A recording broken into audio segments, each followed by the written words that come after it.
Let's get ready to rumble! Benzinga Nation, jam-packed show today. Peloton up 5%. What's up, disciplined investor? We got Benzinga CEO Jason Raznick here with us. The man, the myth, the legend, Tom Nash. Peter Schiff on the Power Hour with us live today. Interesting, different, unique, innovative companies. Mia, you are live with us on the Power Hour. What's up? Thank you so much for inviting me on. Jessica Billingsley, that is the CEO of Akerna, the best trade idea resource out there. Yo, what's up, everybody? Happy Thursday afternoon, at least for all of us in Eastern time. But what's up, everybody? How are you doing? We are having another green day. Oh, no air horns yet, but we'll get there. Ford up another 7%. I mean, come on now. We'll take that all day. Give you guys a email address rundown of what is to come. This is the Power Hour, which means that this is the trade idea resource. That's what we're going for. If we're not delivering on the ideas, call us out. Let us know. That's what we're going for, guys. On the docket today, in our continuous promise to bring you guys interesting companies. We're going to be talking to Radcom in just a minute here. Stocks that are on my list that we've been watching. We'll talk about Ford, Tiger Brokers, Voyager. I want to talk about that Acorns deal too, because we have a thesis on the brokerage stocks. And then after that, we are going to get back into options, keeping the option theme rolling through the week. So that is the deal there, guys. And I'm going to make the ask. Hit the like, share the stream, and of course, drop the tickers you are trading in the chat. Without further ado, I'm going to get us rolling with our first guest. And let's get after it. Let's make it a good day today.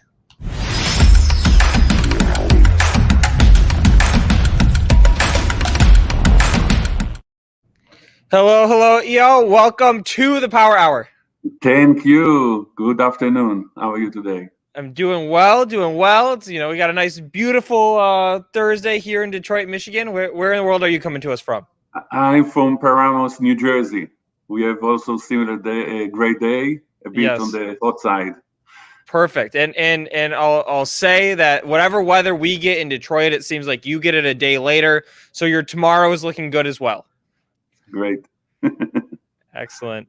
But before we hop into things, and guys, I'm going to drop the ticker in the chat in a second here. But before we hop into things, y'all, could you just give us a quick rundown of the business for those who aren't aware? Yeah, so Radcom is a leader in what's called automated service assurance for telecom providers. What we do in simple words is we monitor the mobile networks like AT&T, Verizon, T-Mobile, and we are providing a lot of insights to make sure that the network is performing well. What we do is we are a software company, fully cloud native virtualization software architecture that is able to tap into the network in different locations and provide in real time insight information about what's going on. And maybe to give some light about what does it mean, let's say, we want to now watch a Netflix movie on my iPhone.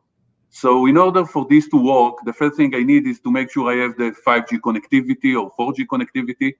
And then I need to make sure that I can browse and get the data throughput in order to download the movie.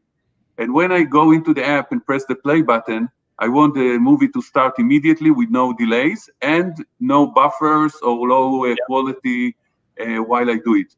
In order for this to happen, there are many components in the network that should work well, from the radio side to the backend to the servers. And we are, one subscriber with one phone out of 100 million or more subscribers that are currently trying to do something in the network. So what our software is doing for the operator is like the eyes into the network, make sure that all those services are working well, and providing alerts that allow them to solve issues as they occur, and make sure all of us, you and me, get good service once we are using the mobile services. Got it. And so I know that 5G is a big part of the story looking forward. In the past, was it the same sort of service provided on 4G networks, and now 5G is the next evolution of that, or tell me what exactly that looks like? So in the like 10 years ago, when the 4G revolution came, operators built a network in a, what I call a traditional legacy way, using appliances and specialized hardware from the specialized network vendors. What happened today with 5G is that there are two main trends that are happening together. One is the move of networks to being software and software defined over cloud and virtualized platforms, as well as the cellular technology itself that moves to 5G. So operators are now even more puzzled than before of how they are going to make sure that this new network is going to work. And they are now building for the first time networks that are fully based on software implementation. This is very new for the telecom providers. This is a revolution that happened before in the IT world, and most of the IT workloads today are already running on cloud. But if you look on legacy telecom providers like Verizon, AT&T, T-Mobile, they are now changing the way they work. They are moving and becoming more software and software integration companies, and this is where we are coming to help them. Okay. What's interesting is that there are some new greenfield operators like Dish in the US or Rakuten in Japan that are starting and coming with a disruptive model and starting to offer 5G services in a whole new different approach. And our technology is designed both for the legacy providers and the new coming disruptors. Okay. And I guess let's stay on the 5G trend. You know, as we're moving into this 5G world and 5G technology is becoming, you know, more and more widespread. I mean, is the expectation that that's a significant revenue driver for Radcom, or tell me a little bit about that? Yes. So we build in the last 5 years, we put lots of R&D towards our product offering, towards the launch of the 5G. We are now in the very early stages. As you see in the chart, the spend on 5G today is in the very early stage. And what's more than that, there is a funnel of 5G investment by operator. We see that the operator are first starting to buy frequencies from the government. We saw this in the US. There was an auction just like 6 months ago, and operators spent billions of dollars on bands. Then they need to start to select their network providers and start to build the network. This process is progressing very well, and it should come to the full extent in the next 3 years. And all of those telecom operators that are currently providing mostly 4G services will need to do some kind of transformation to their network and will require a solution like ours, which put us in a great momentum. We believe we have the right technology to serve those customers as they move to 5G, and the market is going to be there. You know, all of those operators, there are like few thousands of operators around the globe that are launching 5G. There are very few that already selected solution to their 5G assurance. One of them is Rakuten in Japan that selected us just November 2020 in a deal we announced not so long ago. Yeah, and so is that Rakuten deal similar to the AT&T deal that you guys announced, or maybe touch on each of those a little bit more? Yeah, so AT&T started to work with us already in 2016, and they were one of the first globally that decided to transform their network to be fully virtualized. They actually defined the industry. They made all the vendor industry start to invest in R&D towards virtualization, and we were there to work with them through this process. Rakuten, as I pointed out, is a greenfield operator. Rakuten is e-commerce company. It's like the Amazon of Japan, and they are providing typically more internet IT services.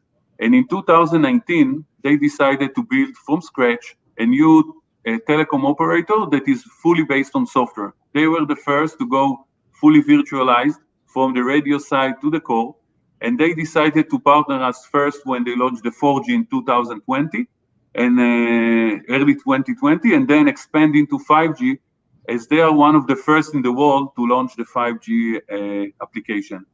What's amazing about Rakuten is that they are now building it in Japan, but because it's all software stack, they are looking to take this software stack and multiply it into additional operations globally by partnering with additional telecom operators around the globe. And by that, this gives us a great opportunity as we are now part of their stack and could be easily replicated, as well as Rakuten is one of the most hottest trends in the telecom industry. They are like the rock stars and everyone is looking what they are doing because they were the first. And we start to see companies like Dish in the US that are following the same trend, and we start to see other companies in Europe. So this could be a big thing for us. Excellent. And let me ask you one more question. This might be the hardest one, but if you had to name one thing that you're most excited about, what would that be? So I think, when you are investing in technology for so many years and you are envisioning that something is going to happen, I think that the fact that 5G embraced the cloud technology, which was the company vision and where I personally betted and put my resources and funds, to see that 5G is really gaining momentum and to see that it's going to be implemented on virtualization technology, this is really amazing. To see telecom industry that I'm being part of in the last 20 years revolutionize so dramatically from being appliance box-based traditional technology to really something software and cloud native, it's really amazing. Excellent. All right, well, Eyal, I appreciate you taking the time out of your day to come on to us. Tell us about the company. I see a handful of people in the chat who were not familiar with you, but before this, and that's what we try to do here. We try to bring people interesting companies. So I really appreciate all the time today. Thank you. Absolutely. All right. How about that one, producer AB? Hey, that's a pretty cool company. That space is growing, and there's a few different 5G plays. I know you have your favorite one. Yep, Inseego, ticker INSG. Yep. We haven't talked about Inseego in a while. We'll have to do that one. Probably not today. We had too many other dang tickers moving today. How do I sound, by the way? Good. It's fine. Okay. It's a little not. It's not great. It's fine. It's fine. Okay. There's some background noise. But all right. Can we just jump? All right. There's two elephants in the room. Okay, producer AB. I know. Let's jump straight to them. I'm gonna share my screen. The first one is, guys, YouTube.com. That's what you're watching this on. Okay, it's YouTube.com. There's this thumb. It looks like this. See, look at that. I even got the angle right. Press that. It probably looks gray on your screen right now. Press it. Make it turn blue. There we go. Let's run those numbers up. There's elephant number 1 in the room. What's elephant number 2? My Uber calls. Nope, not looking too hot. Oh. Ford's up 7.5% again. Dude, are you kidding me? Let's Ford go. goes up 7% a day now. It's a small cap stock. Let's Spencer go. Israel always likes to buy penny stocks so he can get those 7% moves. Chirping me in the background here. All right, dude, look at this 2-day chart of Ford. Let's keep zooming it out. All right, let's look at the 1-month chart of Ford. I sold my Ford, and I'm very upset. It's at $15, Spencer. It's a 5.5-year high. When we make our 2021 picks of the year, we have a lot of conviction in those picks. Oh, we're getting a chart error. Can you load up your charts, producer AB? Yeah. Can you throw us a chart of Ford, or let me do the advanced charts in Benzinga Pro? That might do it. I'm pulling up Benzinga All right, Pro. boom. There it is. Daily candles. Here are the dailies on it. We're back the past couple months. Yeah, these are some gappers. Those are some gappers. 2, 3, 6, 7% days in Ford. Let's go. Refine Warrior. Shout out. I love Refine Warrior. Every Ford tweet she sees, she tags me, and it's amazing. So all right. Let's talk about how we're playing this one. We're going to take advantage of some of the momentum, producer AB, and we're going to continue our call lesson for anybody who doesn't know. This deserves Ford was the 2021 stock of the year. Every year we make one call like that. We got $8.50 to $15 now, so we're getting closer to that 100%. And on a mega cap stock, I mean, it's significant. The other thing that we're doing this week, is we're doing options. We're doing our live options trades, our options lessons. So Ford is going to be a candidate. All right, we're going to sell some calls against this Ford position. Yes, Cameron in the chat knows what's up. Said perfect time to sell a call right before I said it. I'm actually just whatever Cameron says, I just sense it and then say it out loud. But all right, let's talk about how we're playing this one first on the stock side. I mean, when I see a chart that looks like this, and I'm going to zoom in, let's go to 15-minute candles here. So here are 15-minute candles, and we'll look back over the past couple of days. I mean, obviously there's strength in the chart, right? We have a new high that we're right around. We popped that $15. When I have these strong charts like this, I let the thing keep going, right? I mean, we could have said, okay, the high was, let's zoom it out. We saw strength. Oh, we zoomed out too much now. But we could have said the high was, a week ago, 2 weeks ago. That's why I always let my runners run. But let's also take advantage of what we can do with options. Does that sound good, producer AB? Yeah, I mean, as you know, I'm still kind of learning the different option strategies and what we can do. So let me be the guy that slows things down for once. If you're buying calls, you're long the stock. Selling calls, you're short. Not short the stock, but synthetically short the stock, I wonder correct? if I saved that option file. If not, that would be a bummer. Remember we made that option file yesterday? Yeah, the spreadsheet that had the... Yeah, all right, we might have lost it. We might have to start over. It's not there. All right, ask your question again. So buying a call, you're Yep. obviously long the stock. But Yep. selling a call, you're opposite. You're synthetically short. Correct. You're synthetically short the stock.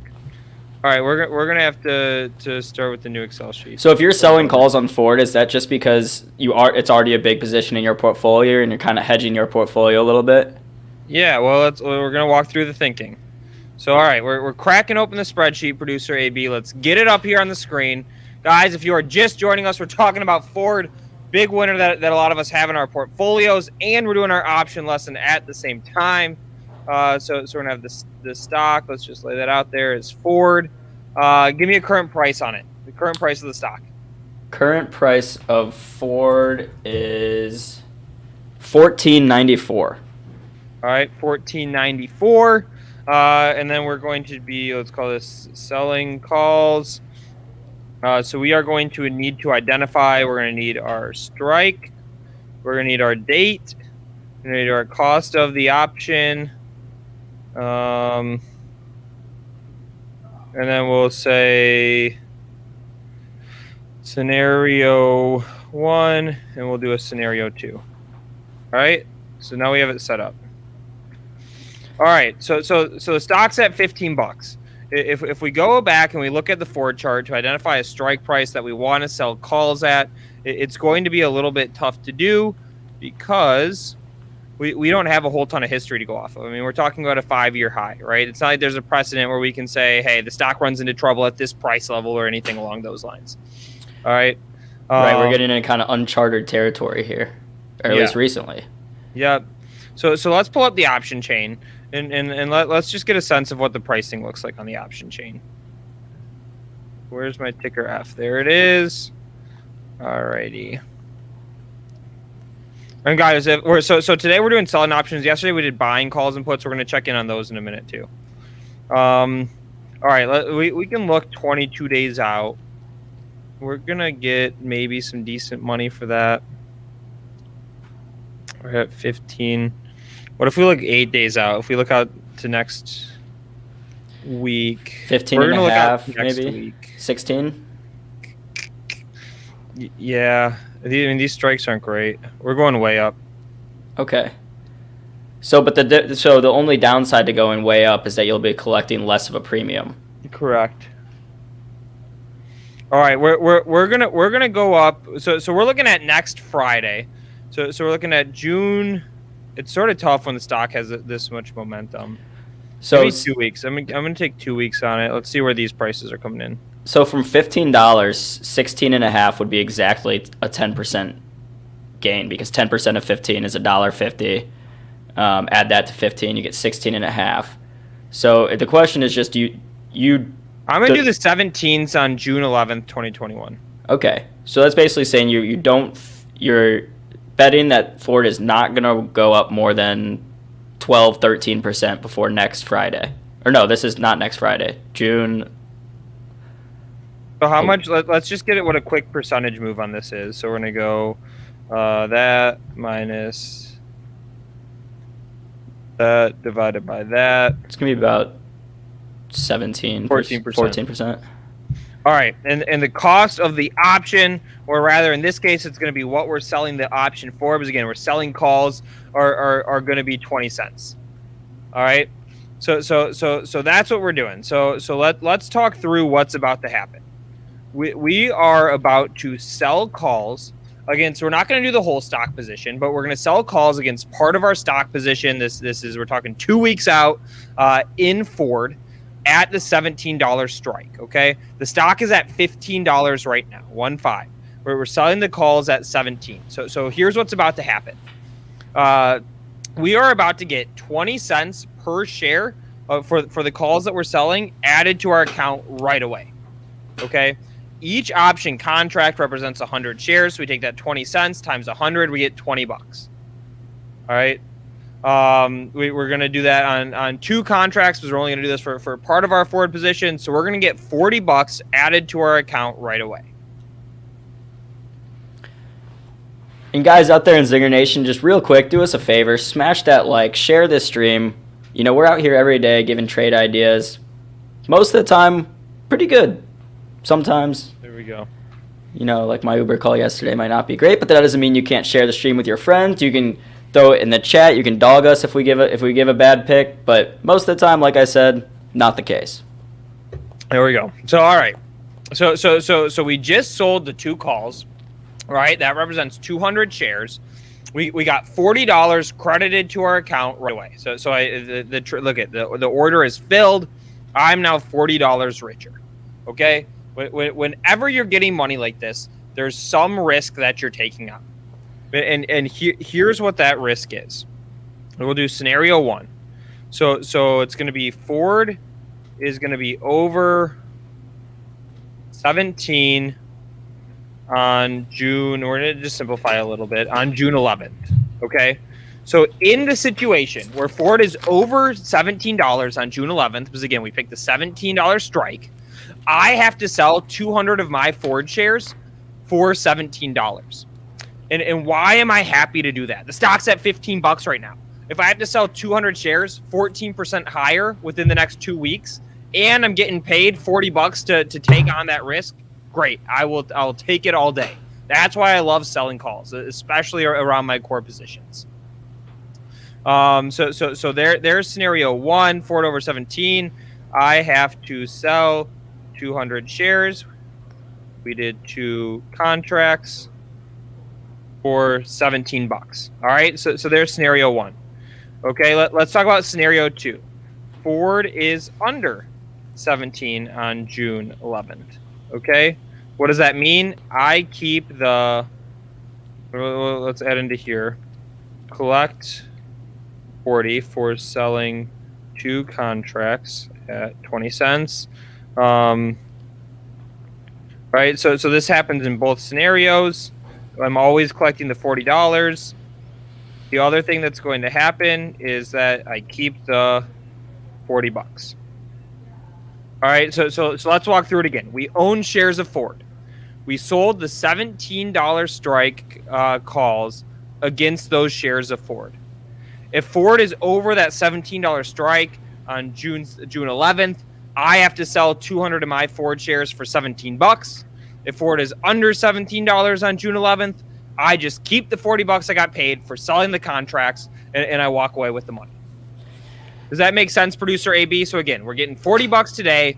We're taking that risk on. We have to sell our shares for a higher price at some point in the future. Boom, I will take that risk all day. We So own the long calls in Ford, right? Those long calls are money, as an aside. yeah, those have been up. What are they up now? Like 50%? I don't know. It might take us a second to find them. Uh-oh. But the calls are the calls are way up. All right. No, so I was just gonna slow things down for one more second. The calls aren't up 50%. The calls are up 350% maybe. Oh, wow. No, I was gonna slow things down real quick because, as you know, I'm still learning the different option strategies. So, under scenario 1, right? Say Ford is $20. The downside for you in that scenario, Ford's at $20, is you're selling the stock for $17. So 200 shares would be $600 less than market value that you'd be selling the shares at. So you'd be taking on that $600 essentially. Yep, exactly. If Ford was participating in those gains, if Ford was at $20, and here's the other thing that's nice about selling calls. Right, we're doing this 2 weeks out. We're getting that $40. We can do this every 2 weeks, right? You can sell them constantly. So if we're getting $40 every 2 weeks, so that's $80 a month. Over the course of a year, you get paid $1,000 to own the stock and maybe have to sell your shares at a higher price than what they're trading at right now. So if you have a stock that you think that you're pretty comfortable it's not going to go up a lot or whatever, then you can be consistently doing this every 2 weeks. And conversely, if you have a stock that you think is going to be consistently going up, you can do the same but selling puts. Is that correct? Yep, exactly. Okay. So you're a good teacher, Luke. I'm starting to learn this a little bit. There we go, producer AB. So yesterday we did buying calls, buying puts. Today we did selling calls. Tomorrow we are going to round out options week with selling puts, and I'm going to find that file for the options that we purchased yesterday. Let's do it. Good. All right, let's grab some tickers out of the chat. There's some good ones in here. Ruel, our good friend Ruel, is throwing an AMC. Let's start with AMC, guys. If you have other tickers for us to take a look at, drop them in there. AMC on the major rip. Here's daily chart looking way back. Let's pull this down to a minute chart. Man, we're getting some wonky charts. This is every day the past 3 days that AMC's legged up like 10-15%. And I looked to my man Randy on Tuesday, and I said, "Hey Randy, should I buy some AMC calls right now?" And you know what he said? What? He said, "If you want." And that means he didn't. And I didn't. So there's AMC. Obviously, we have a couple highs right in here. Chart is strong. If I'm in this one, I would let it ride. I'm not in it. I'll drop this one out to the chat. I want to see, do you guys like AMC right here? We're at 22.80. You have to pick one way or another. There's no abstaining. You're not sitting out. You're not a neutral country in World War II. You're picking a side. You either like AMC with the 1 or you don't like it for the 2. Let's go. No Switzerland's in the chat. No Switzerland's in the chat. What about if we wanted to sell like some puts, like 18, because there's so much short interest on this stock. We're selling puts tomorrow, okay? Oh yeah, I forgot. That's our lesson for tomorrow. We're selling puts tomorrow. Right? Wait, Luke, I saw a funny tweet about AMC last night. It said AMC's market cap is now 17 times higher than it was in 2020, right before COVID, like completely destroyed their business. So COVID comes through, ransacks AMC's business, and now the market cap is 17 times higher than it was. Coming to the charge, baby. We are letting it ride. Everybody likes AMC. Okay. All right, there we go. Let's grab some other ones. SWBI. I don't know this one. Do you? SW. Oh, duh. It's Smith & Wesson. We know this one. That's a gun maker. Bang, Good bang. Stocks. Here's my commentary on the gun stocks, and this is coming from, I'm zooming out 10 years. Okay, this is coming from somebody, like, I've never really traded or studied these stocks deeply, but of course I'm a stock market news junkie. I'm always in the stock market news. The comment that I have on gun stocks is that there's always seems to be a gun and ammo shortage. Maybe, I don't know how long you've been following the market, AB, but it's like 3 times a year, there's like, everybody's like, oh my God, there's a gun shortage, there's an ammo shortage, the gun stocks are going to go crazy. I feel like there's always a gun and ammo shortage. This is 10 years back. I'm not going further back on this, okay? So I don't know. I've never really gotten into these stocks. No reason not to. It just never a ton of natural interest. Yeah, we talked about BGFV yesterday, which is another gun. With Jason? I know we talked about it on Get Technical. I don't know if it was when Jason was on here. Got it. Okay. But BGV or FV, yeah, it's another gun play because it's a sporting goods store. That here's the daily candles. Yeah, that's nice. And I think these plays are just already kind of priced in, played out. I'm not gonna get in any gun plays at this point. And yeah, I agree. I mean, I think there was a lot of kind of political worry with, new administration. A lot of people went out and bought guns in the case that some guns weren't going to be available, and I don't think we're going to see that happen. So who knows? But like I said, I think this stuff is priced in. I think the gun play, it's played out. But it'll be interesting to watch Smith & Wesson as well as some of these other. All right, Tilray, another favorite of the chat. God, we are getting some wonky charts. Didn't Tilray get scooped up? Am I wrong about that? No, they did have a merger, but they didn't get bought. Okay. I mean, let's see if we can't zoom this chart out. I mean, it went I'm here. freaking wild as it can go. What's up, Jason? What about POW? POWW. Pow! Is that another gun play? I mean, I've literally printed money for POW. Oh my God, is that 23? No way. No. 7. Oh, I would have flipped my shit. Oh my God. Here's my thing about the gun stocks. Tell me if you agree with this, Jason, as somebody who's been like in financial news and awareness for a while. I feel like every 6 months, the world is coming out and saying there's an ammo shortage, there's a gun shortage, you got to buy gun stocks. I feel like every year there's a wave of right. Yes. I mean, it happens nonstop. Someone must have so much storage. The best trick was to buy oil when it was so low. And literally stored it in my pool in my backyard, because now I'm just selling oil outside my house and making a ton of money, Luke. It's fucking sick. Like literally, it's the best thing that I've seen. Yep. That is the sickest move that there is. So yes. The oil pool is awesome. Thank you. I know it smells my house, but it's awesome. So then you just got to make sure the kids aren't playing with matches. Yeah, that's true. We got somebody in the chat saying Pow was a Chris Catchy pick at $3. What was $3? Chris is saying he called it at $3. Oh, really? See, yeah, people in the chat are hating a little bit on my gun thing, but I'm a stock market news junkie and have been for a long time. And it's just every year there's some run on guns and run on ammo that everybody's like, you can't buy ammo anywhere. The gun stocks are going to go crazy. And, they just sort of hang out. That's my opinion. Okay. Yeah. Okay. You got to go and do that proposal. I know. I've been waiting. It's like, I was 4 minutes late. I'm 4 minutes late. You ever been 4 minutes late? 6 minutes. Oh, fine. Okay, fine.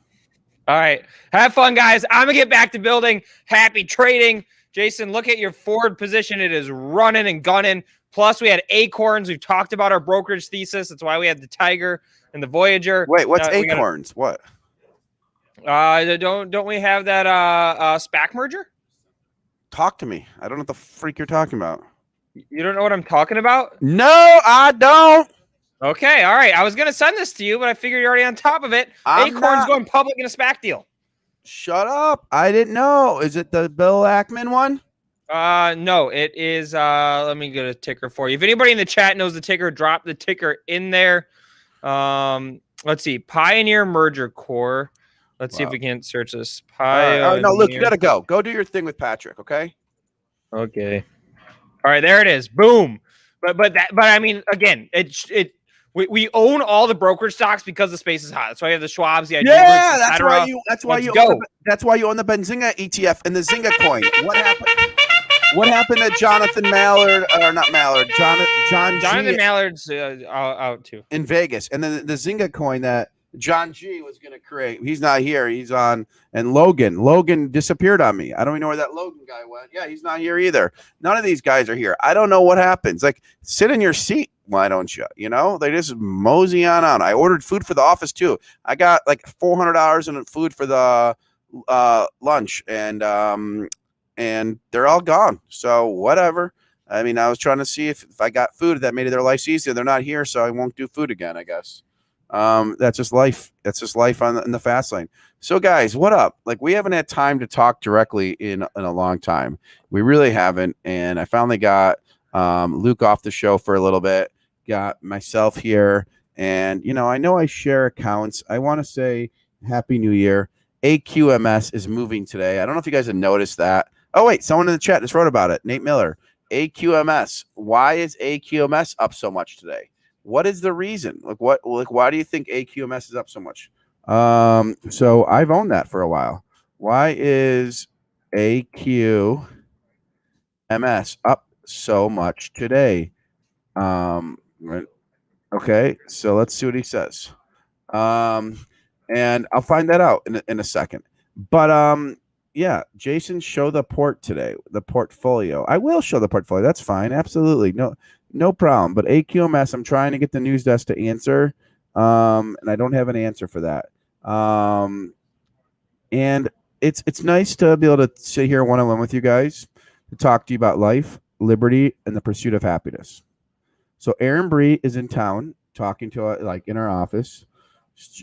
We're considering hiring him full time, but we don't know. He was on this 2-month trial, so he's coming in person. He's looking very nice and dapper today. Aaron Thomas is off today, but what I would say is there's a lot of trades. Luke talked about them yesterday. Brent wrote back on AQMS. Bert's here. Bert is one of the developers of Benzinga. We checking now, he says. I am live on show. That was Bert behind us. Okay. All right. So let's just talk about life, liberty, and pursuit of happiness. So started Benzinga in my basement in 2010, 2009, 2010. Lots of anxiety, lots of stress, lots of mental health stuff, and whatever you're doing in life, just know tough people last, not problems. So what do they say? This too shall pass. This too shall pass. Why does market not move up when okay. It does not move up because the market doesn't want it to move up right now. There'll be a day when it goes up because dividends and stuff that will be there. It'll make sense. People will own it, but not yet. Not yet. Not yet. Hold on one second. I gotta find my mouse to move the thing. I can't find my mouse. What the heck is going on here? There it is. All right, let me go back and put this here. Okay. So TTCF breaking out. You want my portfolio? That's the guys behind, but they're all trials and tribulations. How are you? How is your mental health today? If you're struggling, press 2. If you're all good, press 1. We can talk about it for a minute as I open up my account. 1 second. Here we go. If you're struggling, press 2. If you're good, press 1. Or don't press it all if you're just shy. He says there's some social interest in the stock, but do not see any fundamental reason to push stock higher. 260 was a resistance level on AQMS. When the stock broke above that level, we can reach out to company and ask if they know what's going on. Okay, so 2, just a lot of stress. Okay, so I'm going to tell Brent what you said, Nick. No, July call options AQMS for buyout.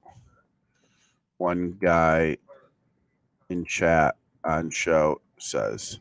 All right, so let's talk. Let's talk. You couldn't hear me. What do you mean you couldn't hear me? All right, so BK and Juan and Cameron, we're here for you. If you want to come on the show and to discuss it, but just remember, tough people, you're meant to overcome those obstacles. And I can tell you more about my career and stuff. Everyone runs into their issues, but you're going to overcome them, Juan, I promise. So just talk it out with us if you want to. We're always here for you. So I'm going to share my portfolio real quick with you guys. And I don't share my portfolio to brag or for you guys to make fun of me. I share to show that we all do things a little bit different and a little bit the same. And so I don't know. You're about so and you know, and so that's why I share it. That's it. Like I think it's helpful to see. This is the one that I trade. I have another portfolio that I don't trade. It's kind of like my long-term portfolio. So let me just hit share my screen. And if you have any questions about hiring here, or we're developers, or coming to impact the outcome, even if not at Benzinga, somewhere else and you want to go to, then let me know and I can tell you how to get a job places. I think I can. If someone wants to get a job somewhere, I believe I can always help teach how to get a job. So, or I don't even call it a job, an opportunity that you weren't once given. That's what I would say. So, here's my account, and we'll go back to mental health in a second. Thank you for the feedback. Thank you for the feedback. All right. Brent is calling AQMS right now. Oh, Andre, we always need a graphic designer, but we don't look for people that just want a job. We want someone that's totally dedicated. Nate Miller, then do the research. Chris made his job here. He did the research and showed us what he can do. You don't have to send us a long email. Just show us what you can do. If you're a designer, Andre, go redesign our front page. Show us what you can do.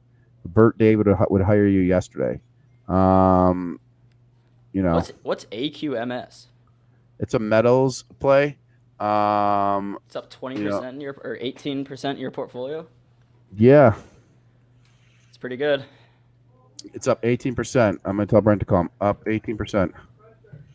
Are we gonna do a why is it moving article on it? Reach out. You probably won't. Will you write to the content Slack and tell him to do one? Yeah, I will right now. I was gonna pull up the chart in Benzinga Pro too. Okay. All right. So that's the story. Here's what I have. This is what I have. The Tesla come back Upwork. I guess I can make it bigger so you guys can see. Okay, I got my charts too if we want to. Brent has News Desk Brent has reached out to the company. Thank you, News Desk Brent. It recycles batteries. Ford taken off. I mean, look at this Ford. I mean, I have such little amount of Ford left. Hey, Randy, how are you staying up right now? AQMS is up 18% today. You have no story on it. Come on over here, Randy. Come on over here, you son of a gun. Brent, Randy, are you coming over here or what? Randy. I'm here. This is Randy. He works on the news desk. We want to know why AQMS is up 20 freaking percent, my man. Hi, Randy. Randy, come back. Randy, how old are you? 23. You're 23. Where are you from? Farmington Hills. Is that where you were born? No, I was born at Henry Ford. So you're born in Michigan, though. Yeah. Okay. Do you have any siblings? I have 2 older brothers. Did you know about the stock market before joining Benzinga? Yes. Did you know about it a lot or a little? Barely. He says barely. So now that you're here, are you sick of the stock market? Do you like it more? Tell us the truth, Randy. I love the stock market. You do love the stock market. It's great. He loves it. So how do you like building that Benzinga? I love it. He says he loves it, but he's saying it to me, he's my chief boss, Randy. For But Zinger Nation out there that doesn't know Randy, Randy's the first one in the office, like every day. For Zinger Nation doesn't know Randy, Randy is typically the first person in the office. Some days he's not, but he's a committed guy. If you know Randy or don't know Randy, you should get to know him and send money to his Venmo. What's your Venmo account? Randy dash Kazmekha. I don't know what the heck he said. Randy dash that is his Venmo account. Send him $50. The guy gets in early. Let's get 10 people to send $50 and get him $500 right now. That would be amazing. So that's for Randy. He's a good man. He's a good man. Hey, did the food ever come? Yeah, it's in the kitchen. Oh, it's there. No one tells me. I'm the one who orders it and spends all the money. No one tells me. Someone posted it in Slack. I think Rohan posted it in Slack. Okay, I don't live on Slack every second of my life. But, so you don't want to get into drama. You want to enjoy life. Food. Oh, now he Zoltan. You have a guest coming on in a little bit? Yeah, so we have esports entertainment CEO Grant Johnson joining us with Matt O'Brien, who's a VP at the Cleveland Cavaliers. Oh, so I should send the link to Mr. Gilbert right now, then, shouldn't I? Yeah, I think Mr. Gilbert's involved in the Cavaliers organization, right? Correct? Oh my God, do you live under a rock? I'm kidding. No, you must live under a rock. Like, what rock are you coming from? So, so will you talk about that before we bring them on a little bit? Will you read the press release a little bit from yesterday so we can Yeah, so educate the viewers? yeah, I have it up right now actually. So basically, they just announced a deal. We're gonna get more details from them, but Esports Entertainment will be a new sponsor for the Cavaliers, so they'll get courtside. Just show the press release from Benzinga. Show it up, Rand. Show it up. Come on. Oh, from Benzinga. Well, I have it pulled up on straight from the Cavaliers website. That's fine. I don't care. I'm not biased. And who do we have on from the Cavs coming? Matt O'Brien. He's here in the studio. We'll bring him on in a minute once we get Grant Johnson. He's here in the studio? Yes, sir. Like in our office? Like no, in the virtual studio. Oh, my God. Can you you're confusing me. I was just saying, I'm texting Mr. Gilbert to turn on the thing, and I'm giving information. I said, oh, he's here locally in Detroit. But what is okay. This saying? No, cookie settings. Okay. So essentially, let me see if I can zoom in a little bit. Esports Entertainment Group and the NBA's Cleveland Cavaliers have come together in announcing a multi-year partnership that sees EEG become the team's esports tournament platform provider. As part of the multi-year deal, EEG will facilitate 3 co-branded tournaments annually for the Cavaliers, utilizing its esports gaming league platform. Financial details of the partnership were not released. Well, hopefully we can get some exclusive details on the deal. So I'm curious about, obviously, with NBA 2K, how they're going to integrate that game and any esports tournaments they're doing at the stadium, as well as, just hosting big. All right. So are they both here? No, I don't see Mr. Johnson yet. I like how you're so formal with Mr. Johnson. So will you have one of your producers reach out? Yes. Because he's supposed to be on at 12:50. Is that right? On correct. Okay, cool. If not, I'll bring Matt on. Yeah, I can bring Matt on. I can talk sports with him. I'm good at that. So let me do the music, and you can go track your person down. Hold on. I don't know if Mr. Gilbert saw my text yet. Let's see. I sent it to Grant too, but we'll see. Okay. Did you make sure not to use pronouns? I try not to use pronouns. If I use pronouns, Mr. Gilbert will be very upset with me, and I'll get yelled at. So that's just what I have to do. Hold on, okay? You go track down Mr. Johnson.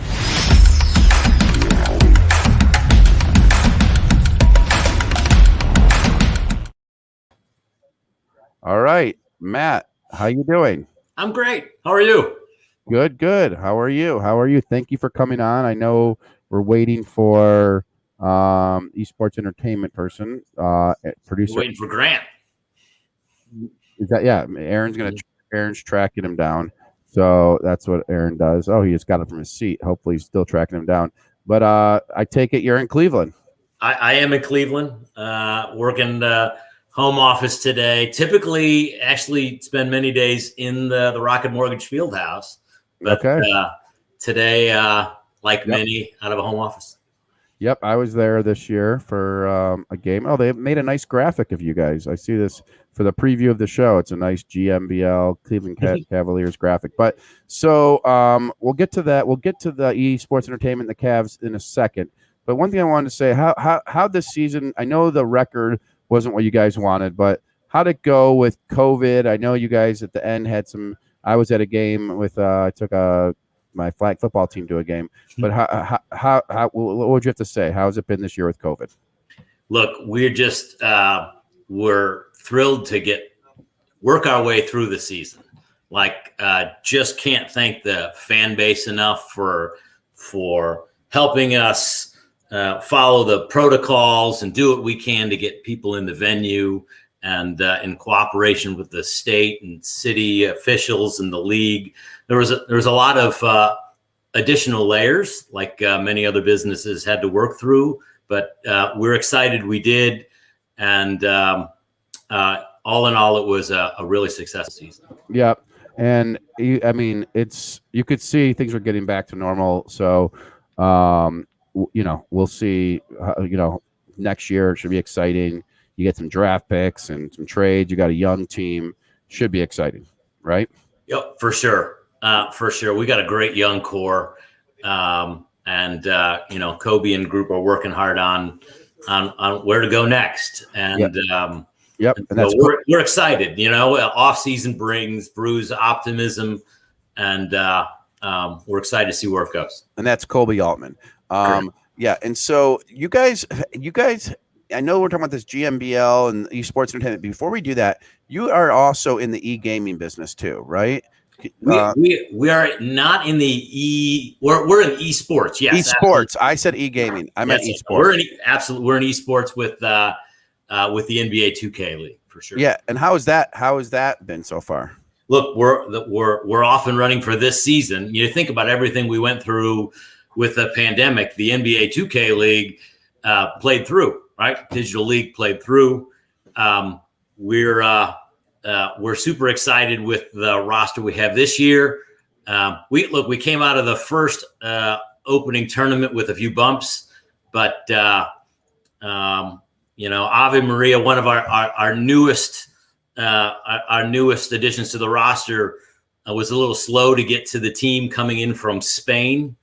And so give him a few chances to practice with his teammates, and we feel great. Okay, gotcha. And so going from esports, now you have this thing with esports entertainment. I don't know where Grant. Okay, so I'm pausing, but tell us more about what you're seeing in this and what made you pursue this deal with esports entertainment. Look, many of our NBA fan base in their free time is gaming. Like the NBA 2K league was built for a reason, because the overlap in audiences is proven in there. And so if you think about it, the dynamic that the NBA was the first league to come out and run their own shoulder esports league, a deal like this is like perfect for us. One that can bridge our two brands, and we can provide value with two different organizations to them, and sort of activate fan bases from the Cavs Legion fan base and the Cavs NBA fan base. And so this was like a perfect match for us. Yeah. And so how to do this kind of deal, how long does it take from like when you guys had the first phone call, Matt, to like announcing it? And yeah, that's my first question. All of these take some time and patience. We probably started 6-8 months ago, and just a lot of getting to know each other, understand how you're doing businesses, goals, and that sort of thing. And so I would say, while I think both of us sort of knew this is something great. There's something here. I have an appreciation for the ability to slow it down just a little bit and make sure we're saying the same things before we get it done. Yeah, absolutely. I mean, especially with this new breed of technology. And Aaron's still trying to find where Grant is, but so we'll see. It's like, where in the world is Carmen Sandiego? Where in the world is he? Where is he? So what do you guys know what this deal means? Like what you're hoping for it to bring to your guests, customers, audience? We do, and so we have not activated our fan base in a way, the NBA fan base, specifically with their own esports tournaments as of today. We've certainly done that on the Legion side, the Cavs Legion. We've had NBA 2K tournaments locally and statewide, but we haven't had the opportunity to take that same concept and drape it over the Cavs business, where the fan base is far bigger at the moment. And so that's the plan, right? The beauty of the deal is it's quite simple. We want to run some tournaments. There's some opportunity to introduce other folks to the EGL brand and introduce them to the other folks, that other parts of their business that they focus on. But really for us, it's about engaging with a fan base and getting them the opportunity to literally play video games together. Haven't done it yet. It seems crazy, that we've come this far. We haven't actually structured our own tournaments, and so this is how we got to here. All right. No, that's exciting. I got a special surprise for you, Matt. Special surprise. Hold on. Hold your horses. 1 second.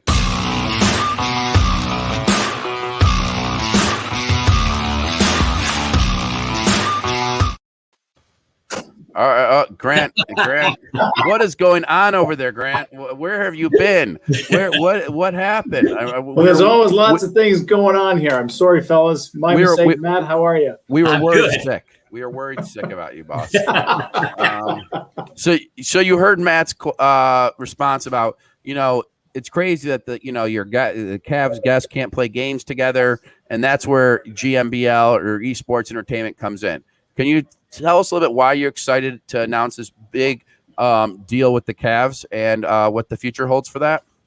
Well, there's a lot of reasons why. And of course, Matt and I have been in discussions for many months now and pulling this together. And I apologize, my green screen is looking pretty shabby here right now. It's shifted onto the new technical platform as is causing some graphic challenge, it seems. I know. I know you want to fix that like immediately. You're like so annoyed right now. You're so annoyed with someone right now. I know. Crazy. The Cavs, just to get back to your question, I mean, clearly having our first NBA team on our platform is extremely exciting. Of course, there's only one first, right? And we're happy to be partnering with the Cavs. We're taking a special interest in the state of Ohio. We've been in discussions at many levels with the government as to next steps for esports in the state, esports wagering in the state, a whole bunch of different elements. So to have a big partner like the Cavs as a premium first step is huge for us as a company. And, as a fan base for an NBA team, I mean, it's huge. It's bigger than actually most of the fan bases in the NFL, which is saying something. So it's to use a horse race analogy, it's a trifecta for us. It's a great relationship, and for all the above reasons. And I've got to update my screen because I have to get them up here. Of course, I need to get that logo up here. Yeah, and the Cavs logo is pretty sweet, actually. Exactly. Sweet. Yes. It's they've redone the floor a few times. It's a pretty sweet floor. So, how quickly could Cavs fans have this experience? Like, how quickly could this go in place? Is it something that could be like 6 months from now, 3 months from now, a year from now? Oh, it'll be closer to that 3 months than 6 months. Really, the onboarding teams are now in discussion. It really just comes down to how fast we can mobilize the marketing side to get the fans up to speed. The platform exists, so technically we could run it tomorrow. Realistically, to make sure it's a success, we want to make sure we plan out exactly how we're going to approach the fans, what the specific prizes are going to be, and of course the team. Really, the team is our marketing partner. The team, it's their fans, so we want to work obviously on the timeline that works best for the Cavs organization. Absolutely. Now, how has it been working with the Cavs? Like, it's like a 6 month process. Matt alluded to, but like, how has it been? Well, COVID was a big, factor in that, of course, not being it. Normally you could get together, you could work these things out fairly quickly. I can say there was a few virtual events that were quite a lot of fun. Various tasting events that were well worth the wait. Yeah. But yeah, it has been a bit of a process. Because of course, you're dealing with premium franchises in leagues that have their own set of rules, and we have to comply with the guidelines there, and we have to make sure that everybody is happy. The ownership structure of the Cavs, obviously, the commercial elements are key to us as a company, and then of course the league has to be happy as well. So there's sort of an outside third party that would contribute constantly to the conversation, and generally everything went fairly smoothly, albeit I think Matt and I would both agree we would have preferred to maybe get here a little quicker, but we're here. Okay, one more question about this. The Cavs are one of the first NBA teams you're working with on this? They're the first team to sign, absolutely. Not one of them. Wow. The first. So we have talked to other teams, just the Cavs really embraced the concept. Wow. That's awesome. When I interviewed you guys last, I don't know if I mentioned it, but maybe I did mention the Cavs. Did I? I feel like I must have, because I have a relationship with the Cavs. with the owner Dan Gilbert, and I've been to several. I was there when the Cavs beat Golden State in whatever year that was, 2000 something. I was there for the championship, and holding that trophy. So I'm excited that this is the first deal that you guys launch. We're going to document it during the whole growth because Cavs are we're part of the family of companies. Cavs are part of that as well. So it's very exciting that this is the first team that you announced a deal with, and I had no idea. So we went to old things. I probably mentioned the Cavs, but I had no idea. It was all subliminal. Well, potentially you teed up the deal. We just didn't know. Exactly. I bet you if you go. I mean, you could have sent me an email or something that says, "Hey, this is the great deal on the table. We just had them." 100%. I bet if you go 4 months ago, I mentioned Cavs. It would make no sense if I did. I'm going to go back and search my emails. Well, no, in the video, I bet you I did. I'll bet you dollars to donuts that I did. So, so where's my commission? Where is my commission, Grant? Sorry, come on, man. Sorry, my sound's going. Your sound went out. I know. So this is very exciting for GMBL, exciting for the Cavaliers. You guys are innovative and trying to be on the cutting edge of things and getting your community together. It makes no sense. You have 20,000 fans come to every game, and there should be stuff they can do together. It makes no sense. It's the power of communities. And GMBL is I call it the thing behind the thing. The thing, that's what we are. You may look at this YouTube feed, but we're actually feeding this into 10 different brokerage platforms. Like we're the thing behind the thing, and GMBL is, and the Cavs are the thing on the front end that people have such loyal fans, zealots for the team, and now they get to go play, do commerce together, and all those different things. So very exciting, Matt. Very excited, Grant. We're so happy we found you. We had a search party, and so that was that's good, and you'll work on your background. Anything else you guys want to add in before we send it to our next show? Well, just one more thing that I think you'll find interesting. We've already had some initial conversation with Matt's team about, hey, if we were going to put an esports venue that the fans could go to during season, before games, off season, where would that be? And we've got a couple ideas. The Cavs organization has already presented some viable locations, so stay tuned. All right, there's a tease there. When you have it, when you got the announcement, let's go. We don't need to do a press release. We can announce it here first. See, one thing is Benzinga is that we distribute to all those other sites. So if you tell us first, we'll make it big. Okay. All right. So thank you, Matt. Say hi to everyone over there. And Grant, thanks for coming on again, and we'll be in touch soon. I look forward to it. Thanks, guys. Thanks, guys. Good luck. Thank you. Bye. Okay, guys. So that was esports entertainment with the Cleveland Cavaliers, a deal they announced with GMBL. Very exciting, where the community can play games together, conduct commerce, a lot of different things. And the Cavaliers are on the cutting edge there. So very exciting. Cool stuff. Great show today. We got stock picks, we got ideas. We're going to hand it off to Get Technical, and we'll go from there. Thank you, Neil. Take it over, buddy. Take it over. What do I have to do to pass it over to Neil? Aaron Bree, do you have that? Let's get ready to rumble! Zinger Nation jam-packed show today. Peloton up 5%. What's up, disciplined investor? We have Benzinga CEO Jason.